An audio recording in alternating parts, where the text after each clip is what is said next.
La Voie royale, chapitre 2. Des manants dans leur château ou des princes dans leur palais. Vous reproduirez toujours autour de vous l'environnement que vous cultivez au fond de vous-même. Des pertes qui font mal. Dans les mois qui ont suivi mon altercation avec Nancy, je réalisais que les racines de ma mentalité de pauvre pouvaient remonter très loin, probablement jusqu'au jour de ma conception. Les circonstances de ma naissance, puis mon éducation, m'ont amené à croire des mensonges sur moi-même qui m'ont empêché de me saisir réellement de mon identité en Christ. Ma mère était la vedette de l'équipe des Pom-Pom Girls et mon père était un joueur de football réputé. Ils sont tombés amoureux l'un de l'autre. C'était une histoire d'amour de conte de fées jusqu'à ce que ma mère tombe enceinte de moi, hors mariage. Cela se passait dans les années 50 et pour la société de cette époque, l'immoralité était honteuse. Aucune comparaison avec aujourd'hui. Quand mon grand-père, le père de ma mère, apprit que sa fille était enceinte, il désavoua mon père et ma mère, même si entre-temps il s'était enfui de la maison pour se marier avant ma naissance. Une année plus tard, mon père rendit une visite surprise à mon grand-père en passant par la porte de derrière. Avant que mon grand-père n'ait le temps de le chasser, il tomba à genoux et le supplia de lui pardonner. Mon grand-père lui pardonna ce matin-là, mais ni l'un ni l'autre n'aurait pu imaginer qu'une autre catastrophe allait se produire bientôt. 2 ans plus tard, 1 an après la naissance de ma sœur, mon père était parti à la pêche quand une violente et soudaine tempête fit chavirer le bateau.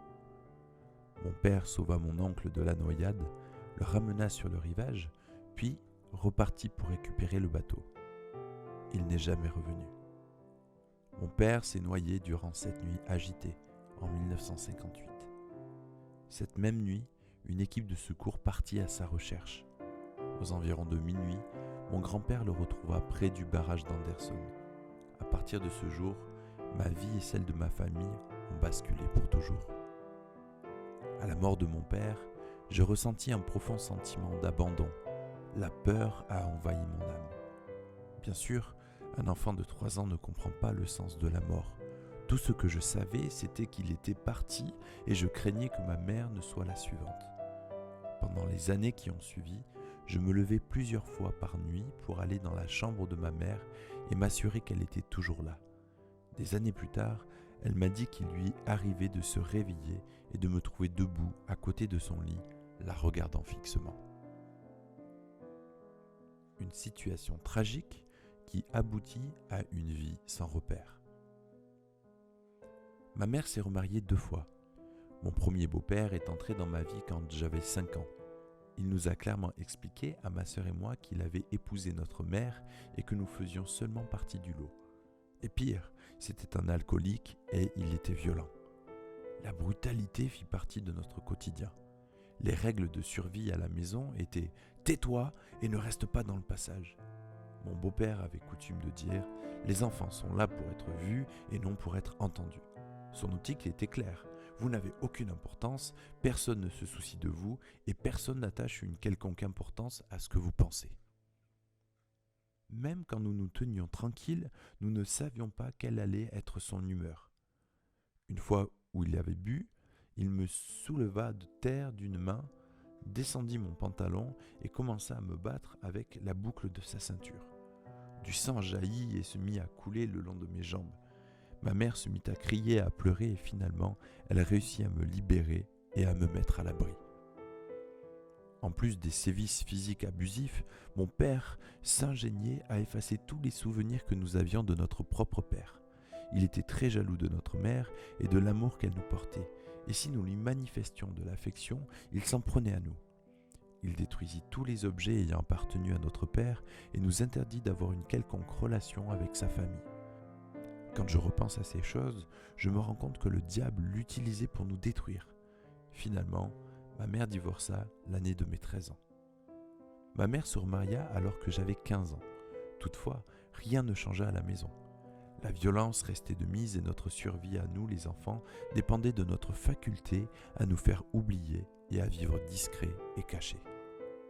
Je ne suis malheureusement pas le seul à avoir vécu ce genre d'expérience dans mon enfance.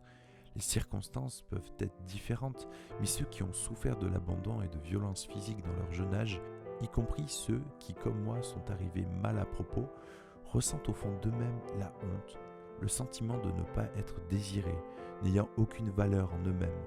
Ce qui résulte de cet état de fait est qu'ils développent des comportements qui visent à les protéger dans un monde hostile. Parce que nous avons fait l'expérience d'attaques visant à détruire notre personnalité profonde, nous pensons que la seule façon de survivre est de rester insensible à toute douleur. Une de mes tactiques de survie a consisté à développer en moi un certain sens d'humour sarcastique. Le résultat me conduisait à rabaisser les gens et à les faire se sentir stupides et sans valeur. Bien sûr, je n'étais pas conscient du mal que je leur faisais, mais inconsciemment, je pensais que si j'arrivais à détruire l'estime que les gens avaient d'eux-mêmes, je me sentirais mieux dans ma peau. J'avais coutume de rire des défauts des gens et je pensais seulement être drôle. Pourtant, chacune de mes plaisanteries était un clou planté dans leur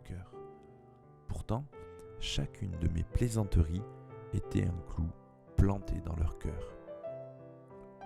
Même si j'ai rencontré le Christ à l'âge de 18 ans, la piètre opinion que j'avais de moi-même était enfouie en moi depuis longtemps. J'ai continué à me comporter de la même façon, ne me rendant pas compte combien mon humour était dévastateur. J'aurais dû le comprendre plus tôt. Je me faisais la victime de mon propre humour en plaisantant sur mes propres défauts. Il y avait longtemps que je me sentais mal dans ma peau et cela faisait partie de ma vie. Cette souffrance que je cultivais emprisonnait mon âme, mais le Seigneur était déterminé à me sortir de ma prison. Apprendre à vous aimer. Quand Nancy m'a mis en présence des ravages causés par mon humour, je me suis rendu compte que ce n'était pas seulement un rappel à l'ordre de mes paroles blessantes. Ce qui m'a le plus frappé, c'était que les gens attachaient de l'importance à ce que je disais. J'avais toujours cru ce que mes beaux-pères avaient inscrit au plus profond de moi-même. Les gens se moquent de ce que tu peux penser ou dire. Le fait de réaliser que j'avais de la valeur a ébranlé les fondements des mensonges enracinés en moi et m'a aidé à découvrir qui j'étais vraiment. Dieu m'avait dit que j'étais un prince. Je me suis alors rendu compte que ma conversation avec Nancy et celle que j'ai eue avec le Seigneur par la suite était le premier pas que le Seigneur me faisait faire et qu'il y en aurait d'autres pour me faire sortir de ma prison et me conduire dans son palais. J'ai fait une rencontre 1 année plus tard et cela a été l'étape suivante de mon voyage pour sortir de mon état de pauvreté.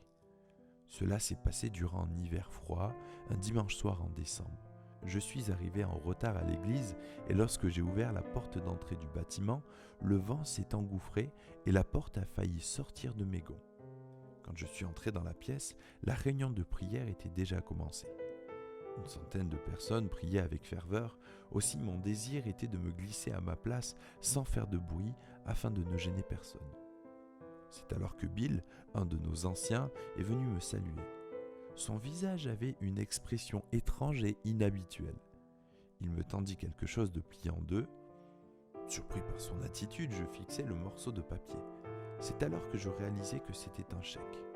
Mais mes yeux incrédules refusaient d'en transmettre le montant à mon cerveau. Quand j'ai commencé à m'en rendre compte, j'ai hurlé « Quelqu'un vient de me donner 3000 $!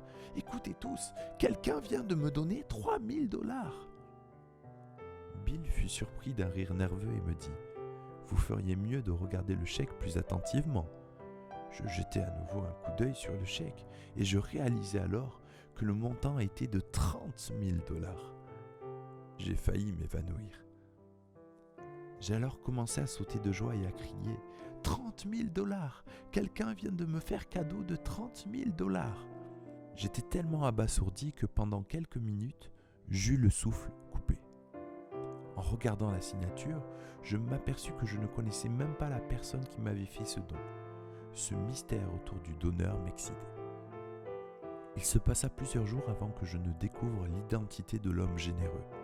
Il était nouveau dans notre assemblée, et il avait suivi un cours que j'avais fait au début de l'année. Une nuit, alors qu'il priait, il a entendu le Seigneur lui dire de me donner une part de son héritage. Je lui ai écrit une carte pour le remercier, mais quelque chose d'étrange arriva par la suite. Pendant plusieurs mois, j'ai évité de le rencontrer après qu'il m'eut fait cet incroyable cadeau. Au début, ce que je faisais n'était pas très visible, mais comme le temps passait, cela devint plus évident. Si je le voyais dans une pièce à l'église, je tournais les talons et partais dans une autre direction. Une autre fois, pris d'une envie pressante, je me précitais vers les toilettes des hommes et quand je suis rentré, je remarquai qu'il était là. Il me tournait le dos et ne m'avait pas vu. Je suis vite ressorti et en courant, j'ai dû aller à l'autre bout du bâtiment pour trouver d'autres toilettes. Dans ma course, une pensée m'est venue à l'esprit « Tu ne tournes vraiment pas rond ». Je ne savais pas pourquoi je me comportais si bizarrement et ceci m'inquiéta. Quand je me couchais, ce soir-là, je ne pus trouver le sommeil. Il faisait nuit noire, froid et le vent soufflait fort. J'avais l'impression d'être étendu depuis des heures. Je regardais la pendule sans arrêt, attendant que le jour se lève. Je me tournais et me retournais dans mon lit, me demandant pourquoi je me conduisais aussi étrangement. Je ne pouvais oublier la façon dont je m'étais conduit. Je me rappelais d'autres situations où j'avais ressenti les mêmes choses vis-à-vis de gens qui me montraient qu'ils m'appréciaient. Je repensais à toutes ces relations que j'avais brisées parce que je ne me permettais pas aux gens de m'aimer. Je me rendis compte que j'aimais donner aux gens, mais je n'aimais pas que l'on me donne. Ma conduite n'avait aucun sens. Dans mon désespoir, je me décidai à rechercher le Seigneur dans la prière. « Oh Seigneur, peux-tu me dire ce qui ne va pas chez moi ?»« Oui, me répondit-il immédiatement. « C'est quoi ?» me hasardai-je à demander. « Veux-tu vraiment savoir ?» dit-il. Cette question était pleine de sens pour moi. Trouver ce qui n'allait pas en moi me rendait particulièrement nerveux parce que je refusais de me remettre en question. John Maxwell a dit « Les gens se décident à changer quand ils souffrent suffisamment, soit qu'ils en savent assez pour vouloir changer, ou que le Seigneur leur donne la force de changer. » Je reconnus que je souffrais assez de la situation pour vouloir changer. « Seigneur, je veux changer, » lui répondis-je. Jésus me dit « Ton problème est que tu ne t'aimes pas assez pour croire que tu vaux 30 000 $. Tu as peur que cet homme généreux apprenne à te connaître et ensuite regrette de t'avoir donné cet argent. Cela explique pourquoi tu fuis sa présence. » J'étais de plus en plus inquiet. Je ne pouvais plus nier que j'avais besoin d'aide. Je demandais ce que je devais faire. « Apprends à t'aimer autant que moi je t'aime. Si tu fais cela, tu t'attendras à ce que les gens t'aiment de plus en plus en apprenant à te connaître. » J'étais abasourdi. Je n'arrivais pas à croire que c'était là la racine de mon problème.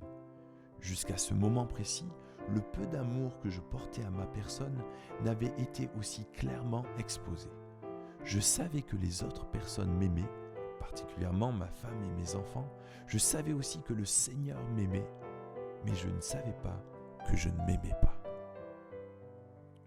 Cette expérience m'a appris que si quelqu'un nous porte plus d'estime que nous n'en avons pour nous-mêmes, nous avons tendance à saboter les relations que nous pouvons avoir avec cette personne.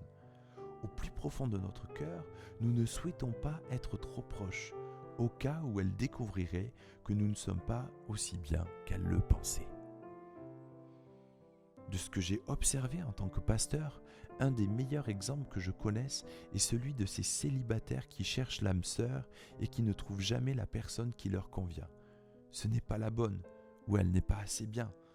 Beaucoup de ces gens ont des problèmes pour aller au-delà de l'amitié avec le sexe opposé, et quand l'amitié commence à franchir des limites extérieures de leur cœur pour entrer dans l'intimité de leur âme, alors ils font tout pour détruire cette relation. Ils ont peur que l'élu de leur cœur ne découvre les imperfections qu'ils sont convaincus de voir au plus profond d'eux-mêmes. Il est temps que nous apprenions à nous aimer comme le Seigneur nous aime et à nous voir dans le regard de notre Père. Jamais assez. il existe un autre mensonge qui empêche les pauvres de reconnaître leur identité en Christ. J'ai dit plus haut que lorsqu'on vous dit sans cesse que vous êtes un être sans importance, vous développez en vous des attitudes de survie pour éviter de souffrir de cet état de fait. Le pauvre agit ainsi parce qu'il croit que le monde est un endroit où l'homme est un loup pour l'homme. Cette pensée de misère est le premier qualificatif du pauvre. Qu'ils aient souffert de la pauvreté matérielle, d'un manque d'affection ou d'un manque de reconnaissance, tous les pauvres ont la même pensée. Ils ont peur de manquer de l'essentiel. Ils vivent dans la peur, se débattant sans cesse avec le sentiment que le puits va bientôt se tarir. Ce n'était pas dans les intentions de Dieu que nous ayons à souffrir de la pauvreté dans quelque domaine de notre vie que ce soit. La Bible est pleine de promesses sur ce que Dieu a en réserve pour son peuple. David a dit dans Psaume 37, verset 25, ces paroles « J'ai été jeune, j'ai vieilli, et je n'ai jamais vu le juste abandonné, ni sa descendance mendiant son pain. » Jésus a eu ces paroles qui sont encore plus claires. C'est pourquoi je vous le dis, ne vous inquiétez pas pour votre vie de ce que vous mangerez, ni pour votre corps de quoi vous serez vêtu. La vie n'est pas plus que la nourriture et le corps plus que le vêtement. Regardez les oiseaux du ciel.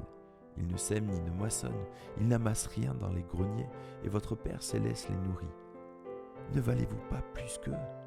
Qui de vous, par ses inquiétudes, peut ajouter une seule coudée à la durée de sa vie ? Et pourquoi vous inquiétez au sujet du vêtement ? Observez comment ils croissent les lys des champs. Ils ne travaillent ni ne filent. Cependant, je vous dis que Salomon même, dans toute sa gloire, n'a pas été vêtu comme l'un d'eux. Si Dieu revêt ainsi l'herbe des champs qui existe aujourd'hui et demain sera jetée au four, ne vous vêtira-t-il pas ? À plus forte raison, gens de peu de foi. Ne vous inquiétez donc pas en disant que mangerons-nous, ou que boirons-nous, ou de quoi serons-nous vêtus, car ceux-là, ce sont les païens qui le recherchent. Or, votre Père céleste sait que vous en avez besoin. Cherchez premièrement son royaume et sa justice, et tout cela vous sera donné par-dessus. Ne vous inquiétez donc pas du lendemain, car le lendemain s'inquiétera de lui-même. À chaque jour suffit sa peine. Matthieu, chapitre 6, versets 35 à 34. L'histoire d'Eddie. Quand ma femme, Cathy et moi avons adopté notre fils Eddie, je me suis très vite rendu compte combien une mentalité de pauvre peut amener les gens à vivre dans un monde qui les rend aveugles en les empêchant de réaliser ce que Dieu veut leur donner.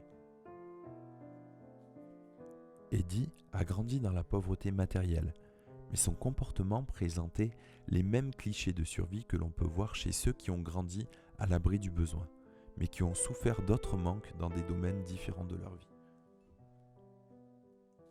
En 1990, nous avons commencé notre travail dans le centre de formation de Trinity County à Lewiston, en Californie. Le conseil a exigé que tous les enfants en stage à Lewiston rejoignent le groupe de jeunes. 2 fois par semaine, nous jouions au basket et au volley et à la mi-temps nous apportions un message. Eddie, un jeune garçon de 14 ans, venait chaque semaine se joindre à nous. Ses parents se droguaient et Eddie s'était élevé tout seul. C'était un grand garçon brun, à la peau mate et aux cheveux châtains. Il ne faisait pas partie du centre, mais il aimait jouer au basket avec nous. Il traînait avec des gosses violents, mais avec nous, il était calme et se comportait gentiment. Petit à petit, nous avons appris à le connaître. L'année qui suivit notre rencontre avec Eddie, nous prîmes la décision de l'adopter. Nous fîmes des recherches et apprîmes qu'il y avait 2 façons de procéder pour l'adoption. Nous pouvions convaincre ses parents, qui étaient divorcés, de nous en confier la garde ou aller en justice et nous battre pour l'avoir. Nous décidâmes d'essayer de convaincre ses parents à renoncer à leurs droits. Comme je l'avais fait plusieurs fois, je reconduisis Eddie à l'appartement de sa mère. Généralement, il restait chez nous le week-end. Cette fois-ci, je pénétrais avec lui dans l'appartement. Mon cœur cognait dans ma poitrine et la première chose que je remarquai fut qu'il n'y avait pas de lumière à l'intérieur. Je pensais qu'il n'y avait personne à la maison, mais quand Eddie a poussé la porte, j'ai aperçu dans la pénombre une forme assise par terre, recroquevillée dans l'angle du mur. C'était sa maman. Il n'y avait aucun meuble dans la pièce, et c'était d'une saleté inimaginable. Il faisait très froid aussi. J'ai su plus tard qu'ils étaient sans électricité depuis des mois. Sa mère, visiblement, subissait le contre-coup d'une forte absorption de drogue. Elle tremblait, avait des cernes sous les yeux et ses cheveux étaient emmêlés et pendaient en mèches raides et filandreuses. Elle leva les yeux vers moi et me demanda ce que je faisais ici. « Je veux adopter votre fils », lui dis-je avec appréhension. Elle jeta un regard sur Eddie qui retenait ses larmes. « Ok, vous avez mon accord, » dit-elle en rougissant et en baissant les yeux. Elle signa les papiers pour l'abandon de ses droits. Nous quittâmes Weirville pour nous rendre à Lewiston et rencontrer le père d'Eddie. Nous n'échangeâmes aucune parole sur le trajet. Ma tête était remplie des images que je venais de voir. J'avais le cœur lourd et brisé. Je me demandais combien d'autres Eddie dans le monde vivaient ces choses. J'espérais que la rencontre avec son père allait bien se passer et j'essayais d'imaginer à quoi il ressemblait. Nous sommes arrivés à la maison de son père environ 30 minutes plus tard. La cour devant la maison était remplie de carcasses de voitures et de vieilles ferrailles. C'était un logement type de drogué. Quand nous nous approchâmes de la porte, je sentis mon cœur battre à toute vitesse. La porte n'était pas fermée à clé. Eddie est entré le premier et je l'ai suivi. Il y avait plusieurs hommes et femmes assis par terre. D'autres étaient étendus sur des matelas. Un petit homme trapu, couvert de tatouages, nous fixait attentivement. D'une voix agressive, il nous demanda ce que nous voulions. C'est avec difficulté que je trouvais les mots pour m'exprimer, tant mon cœur cognait fort dans ma poitrine. « Je veux adopter votre fils », dis-je abruptement. Il regarda Eddie qui penchait la tête et lui demanda si c'était son désir d'habiter avec moi. « Oui », répondit Eddie. « Parfait, donnez-moi les papiers que je les signe. » Il gribouilla sa signature en gros caractères et me jeta les papiers à la figure. Nous partîmes sans demander notre reste. J'étais bien content de m'en sortir sans recevoir un coup de poing. Eddie était content de commencer une nouvelle vie. Il y eut beaucoup de rires mais aussi beaucoup de larmes, tandis qu'Eddie s'adaptait à son nouveau style de vie. Petit à petit, nous avons découvert chez Eddie les signes caractéristiques d'un esprit de pauvreté. Il s'était développé de toute évidence au cours de son enfance misérable. Nous prenions notre dîner en famille le plus souvent. Durant le repas, Eddie ne quittait pas des yeux la nourriture qui restait dans le plat. Il y avait toujours suffisamment à manger, mais Eddie semblait avoir peur de manquer. Quand il restait de la nourriture dans les plats, il remplissait son assiette à nouveau. Il cachait de la nourriture sous son assiette et dans sa serviette. Nous faisions semblant de ne rien voir, mais cela nous attristait. Notre premier Noël avec Eddie fut un moment de grande excitation. Nous découvrîmes qu'il ne savait pas ce qu'était un vrai Noël. S'il recevait des cadeaux, sa mère les vendait pour se procurer de la drogue. Nous décidâmes de pousser les choses à l'extrême et d'inonder les enfants de cadeaux. Nous dépensâmes des centaines de dollars que nous répartîmes de façon équitable entre les enfants. L'arbre était à peine visible, tant il y avait de cadeaux d'accrochés. Le jour de Noël arriva enfin et nous nous assîmes pour ouvrir nos paquets. Toute la famille brûlait d'impatience de voir Eddie ouvrir les siens. Il se comportait comme un petit enfant. Plus tard dans la soirée, après le dîner, il murmura quelque chose à l'oreille de Cathy.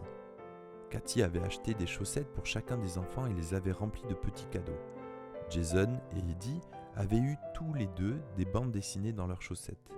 Le seul problème était que par erreur, elle avait mis 4 bandes dessinées dans la chaussette de Jason et seulement 2 dans celle d'Eddie. Eddie voulait savoir pourquoi il en avait eu plus que lui. Eddie avait toujours peur de manquer. Un esprit de pauvreté conduit toujours les pauvres à développer une mentalité de survie. La peur de manquer est basée sur des mensonges. Et tant que ces mensonges ne sont pas détruits, les gens ne peuvent pas voir ce que Dieu a en réserve pour leur vie.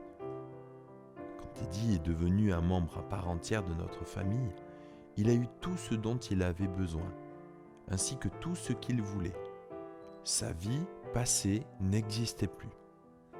Mais tant qu'il croyait à ces mensonges, il ne pouvait mener une vie détendue et agréable avec nous. nous sommes reconnaissants de ce que maintenant Eddie est délivré de cette façon de penser. Il a grandi et est devenu un jeune homme étonnant. Il est titulaire d'une licence. Nous sommes très fiers de lui. Les pauvres ont une mentalité de pauvres. Ils ont toujours le sentiment que leurs ressources sont limitées. Quand les autres reçoivent quelque chose, ils croient qu'ils ont pris ce qui leur revenait. Quand les autres sont bénis, ils soupçonnent que c'est à leur détriment. L'histoire du fils prodigue dans Luc 15 illustre clairement ce que je viens de dire. Le fils cadet rentre à la maison, cherchant un refuge, après avoir gaspillé l'argent de son héritage. Le père est si heureux de le revoir qu'il organise une réception. Il avait réservé un veau gras pour une occasion spéciale et en fait le moment était venu de se réjouir. Tout le monde est venu à la fête excepté le fils aîné. Il est resté dehors dans les champs. Quand le père a remarqué son absence, il l'a cherché. Il l'a trouvé seul, dehors. « Pourquoi ne viens-tu pas te réjouir avec nous ?» demanda le père. Le frère aîné lui jeta ces mots à la tête. « Tu lui as donné le veau gras, mais à moi tu ne m'as même pas donné une chèvre. » Le père fut abasourdi par cette remarque. Il leva les yeux vers son fils, le fixa d'un regard plein d'amour et lui dit « Je lui ai donné le veau gras, mais tu possèdes toute la ferme. » Résumé du passage de Luc 15, versets 11 à 31. Pourquoi donc le fils aîné attendait-il que le père lui donne une chèvre alors qu'il était propriétaire de toute la ferme ? Il a refusé de reconnaître qu'il avait le statut de fils et non celui de serviteur. C'est la révélation de notre véritable identité qui détruira l'esprit de pauvreté dans nos vies. Tant que ce n'est pas fait, nous continuerons à penser qu'il y a des limites à ce que nous pouvons recevoir. Le résultat est que nous sommes jaloux de ceux qui reçoivent quelque chose que nous n'avons pas. Cette forme de pensée s'infiltre dans tous les domaines de notre vie professionnelle, nos amis et notre place dans l'Église. Un royaume plein de ressources. Malheureusement, la plupart des gens dans l'Église raisonnent toujours comme le fils aîné de la parabole. Nous avons perdu de vue le fait que nous ne sommes pas employés à la ferme, nous sommes les fils et les filles du propriétaire et notre papa est très riche. Quand nous faisons nôtre cette révélation, cela change notre façon de penser et nos projets pour l'avenir. Pour la plupart d'entre nous, nous basons notre vision sur l'argent que nous possédons sur notre compte bancaire. C'est pourquoi nous vivons en fonction de nos moyens au lieu de compter sur ses bénédictions. Par exemple, si nous construisions un nouveau bâtiment, nous mettons en avant le fait de devoir abandonner d'autres projets pour couvrir la dépense.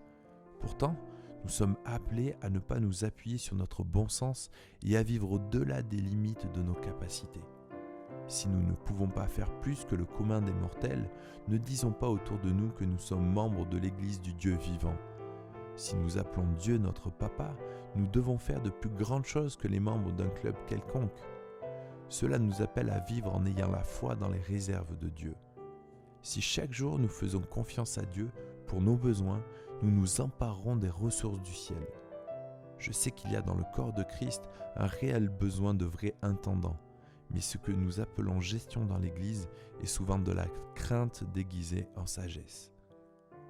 Paul le dit très bien, « Mon Dieu pourvoira à tous vos besoins, selon sa richesse, avec gloire. Il pourvoit non en fonction de mes besoins, mais selon ses richesses. » Il m'est arrivé plusieurs fois de demander aux gens ce qu'ils faisaient pour gagner leur vie. Certains disent « Je vis par la foi ». Durant ces années, j'ai constaté que cette phrase veut dire « Je n'ai pas de travail ». Je dépendais donc que les gens apportent à mon ministère. Il est cru de façon tacite que les gens qui reçoivent un salaire n'ont pas besoin de compter sur Dieu pour leurs revenus. Cette idéologie est discutable. Si nous cessons de vivre par la foi, quand nous recevons un salaire régulier, cela veut dire que nous ramenons tout à nos capacités de travail et nous ne comptons plus sur le Dieu qui pourvoit. Dans toutes les couches de la société et dans tous les modes de vie, on peut trouver les mentalités de pauvres. le montant de leur compte en banque ne prouve pas qu'ils s'appuient ou pas sur les réserves de Dieu. Certains peuvent avoir de grands biens et malgré tout vivre dans l'insécurité. Ils vivent dans la crainte d'un malheur possible qui leur ferait tout perdre. Quand les pauvres acquièrent de l'argent ou des choses de valeur, ils ont tendance à s'identifier à ce qu'ils possèdent. La vérité est que la valeur d'un homme ne se mesure pas à ce qu'il a, mais aux choses qui prennent possession de sa vie. Il arrive que des gens possèdent leur maison, mais ont parfois le sentiment que ce sont les maisons qui les possèdent. Quand nous basons notre vie sur l'acquisition de choses, ou quand nous travaillons tellement que nous n'avons plus le temps à partager avec nos proches et nos amis, je me demande si nous possédons les choses ou si elles nous possèdent. Voici la façon dont je le vois. Il y a une différence entre être riche et être dans l'opulence. Les gens qui vivent dans l'opulence refusent de s'en tenir à leur bilan d'inventaire et leur richesse ne les limite jamais. Ils ne se tracassent pas pour l'argent parce qu'ils savent qu'il y en aura toujours assez. L'estime que les gens riches se portent est directement liée à l'état de leurs pertes et de leurs profits. Ils déploient beaucoup d'énergie, soit à courir après l'argent, soit à essayer de le garder. Je ne veux pas dire que nous ne devrions pas travailler dur. Je veux juste dire que les princes ne travaillent pas pour de l'argent, mais travaillent plutôt pour Dieu. Quand quelqu'un de pauvre acquiert beaucoup d'argent, la question qui doit être posée est la suivante. Dieu s'est-il enrichi ou a-t-il perdu un homme ? Les pauvres perdent souvent de vue leurs priorités quand ils reçoivent de l'argent, mais les princes ne s'identifient pas à ce qu'ils ont parce qu'ils savent que leur titre n'est pas attaché à leur rendement ou à leurs biens. Il en résulte qu'ils sont capables de vivre la vie libre de tout souci que Jésus leur a promise, sachant que tout ce qu'ils auront besoin leur sera donné par-dessus. La terre promise qui va avec la fonction de prince est remplie des bénédictions du Père. Il veut nous prodiguer son amour, déverser sur nous ses bénédictions et nous donner plus que nous ne pouvons contenir. Le psalmiste dit mieux les choses dans Psaume 112, versets 1 à 3. « Heureux l'homme qui craint l'Éternel, qui trouve un grand plaisir à ses commandements. Sa descendance sera vaillante dans tout le pays. La génération des hommes droits sera bénie. Il a dans sa main des biens et des richesses, et sa justice subsiste à jamais. »